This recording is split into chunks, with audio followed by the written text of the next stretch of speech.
Okay, for like the 7 of you who remember me, I'm back with a mock draft. Let's fucking go. So first, let's talk need. Obviously, free agency is anything but over, but the biggest names have moved, so any guys they pick up from now are not going to really affect draft results. And to be honest, the guys they picked up so far, I don't think they'd really make a difference when it comes to the draft strategy.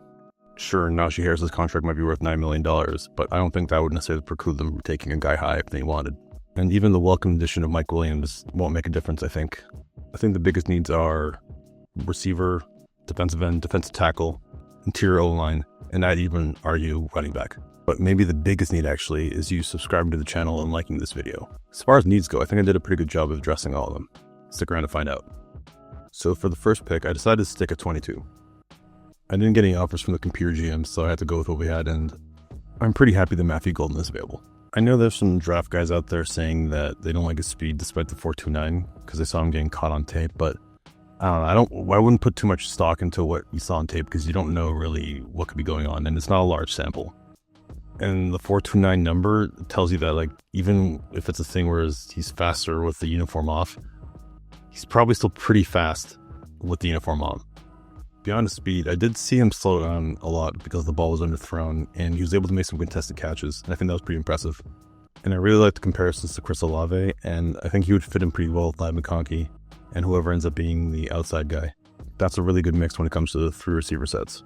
You have Ladd mostly working the slot, and you have Mike Williams or Quentin Johnson on the perimeter. Then you have Golden doing a little bit of everything. With their second round pick, I took Jack Sawyer, edge out of Ohio State. I'm a bit dubious of him being available this late, and I honestly don't understand why he's considered a second rounder at this point. But it is what it is, so I'm going to take him here. And I think obviously he'll be a really good fit on the Chargers. For one, they need someone with Bosa gone.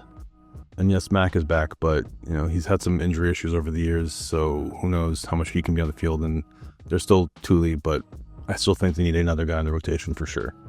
And at this point in the draft, he'll be an absolute steal because these guys always seem to work out in the NFL. Sure, he might not have the elite bend or athleticism you want, but he can win with power and hand fighting and all that kind of stuff. Those kind of guys, the lunch pail dudes, they end up making in the NFL quite often, and people make too much of a big deal out of wanting guys with bend. And yes, sure, the bendy guys are the ones who become the superstars, but it's still pretty helpful having a really good pass rusher. If he's there at this point, there's no doubt the Chargers are taking him. And I could even see them trading up for him, if need be.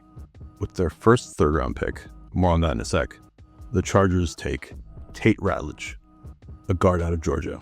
This might be my favorite pick of this draft. And to be honest, partially because he kind of looks like Danny McBride. And the best part, he's not just some schlub or whatever. He's actually quite athletic and was very productive in college. And even with the Mekhi Becton signing, they still need some help.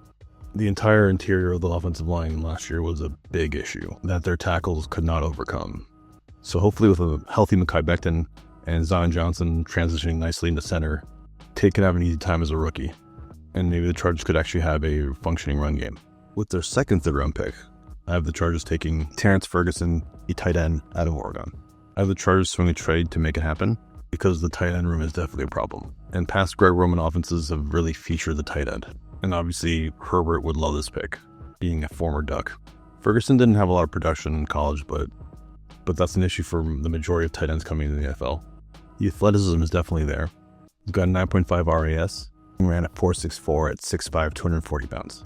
He doesn't profile as being the biggest, most physical tight end when he's not even 250 pounds yet, but he shows he's got good hands, and I think he's going to be able to really work as a receiving base tight end.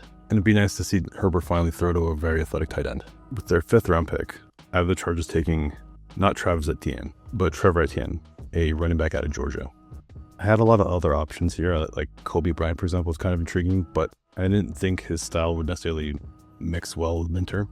And there were some slower running backs, more higher rated, like Devin Neal and Ali Gordon. But I think Etienne with his speed is a better fit to pair with someone like Najee. Truth be told, I wanted the Chargers to take a Marion Hampton earlier, and I think in some ways these two players seem similar. Potential 3-round backs who can catch the ball, but also deal with all the other things that come with being a running back, like short yardage stuff if need be. And so far they haven't signed J.K. Dobbins back, but with Najee Harris and Kamani Vidal, I think they definitely need to add to this room. And it could do worse than adding a running back with some NFL bloodlines, especially one with a composite speed grade of elite. With their first 6th-round pick, I have the Chargers taking a tight end, Mitchell Evans, out of Notre Dame. And now I just took a tight end for the Chargers a few picks ago. but I think the room definitely needs more. It's hardly uncommon for teams to do that, like the Packers did that a couple of years ago. Plus, I think he would mix in well with Ferguson. Ferguson might struggle a bit as a blocker, and I think Evans will make up for that. And he's not a terrible receiver either, and he's fairly athletic, so I think he'll be a good dual threat guy. And funny enough, NFL.com compared him to Will Dissly, so he sounds like a ready-made replacement. The next pick, I have the Chargers taking Upton Stout, a corner out of Western Kentucky. And to be honest, I partially picked him because I love the name. But he's a pretty good prospect too, especially this late in the draft. He's definitely undersized at 5'8.5", but he's obviously pretty athletic. He can run around pretty well. But most important of all, he's got a nose for the ball and loves to tackle. He's not going to be able to handle an outside corner role in the NFL, but he'll be more than comfortable inside. In a worst case scenario, he could be an excellent special teamer considering he can run and loves to tackle. With the next pick, I have the Chargers taking Dante Trader Jr., the safety. Dante Trader doesn't have any traits that really pop at you, but not every safety has to be Derwin James.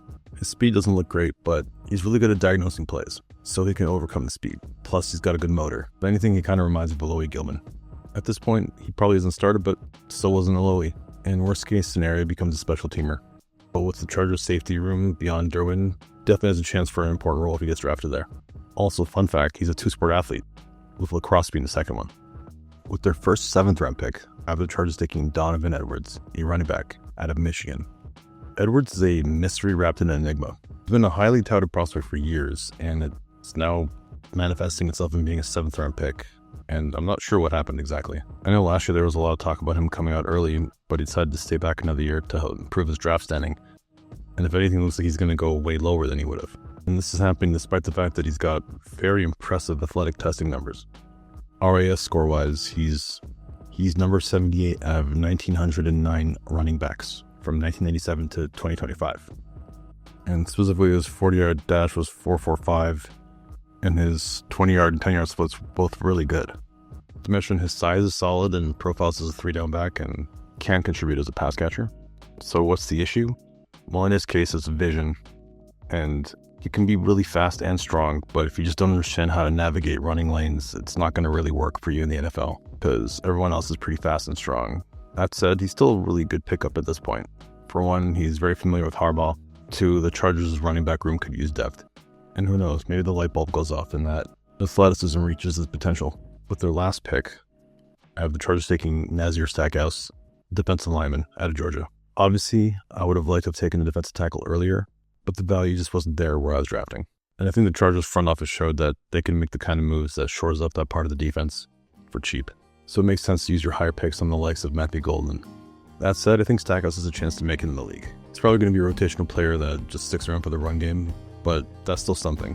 And him being from Georgia with their stacked defensive line, who knows, there might be more there. As far as late 7th rounders go, I think he has a chance to make the NFL. And to subscribe to this channel and like the video. Thanks again for watching. Let me know in the comments what you think. Did I make a mistake drafting Golden?